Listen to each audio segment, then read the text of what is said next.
సపోటా కాయలు ఉన్నాయి, కొన్ని పెద్దవి ఉన్నాయి, కొన్ని చిన్నవి ఉన్నాయి. కానీ ఇదొక టైపు. మన దగ్గర 2 టైప్స్ ఉన్నాయి. ఒకటి ఇగో ఈ షేప్లోవి.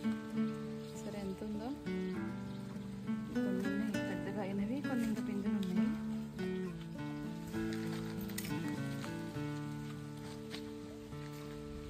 వాసన వస్తుంది. ఇంకొక వైపు రౌండ్గా ఉన్నవి కూడా ఉన్నాయి, అవి కూడా హార్వెస్ట్ చేద్దాము.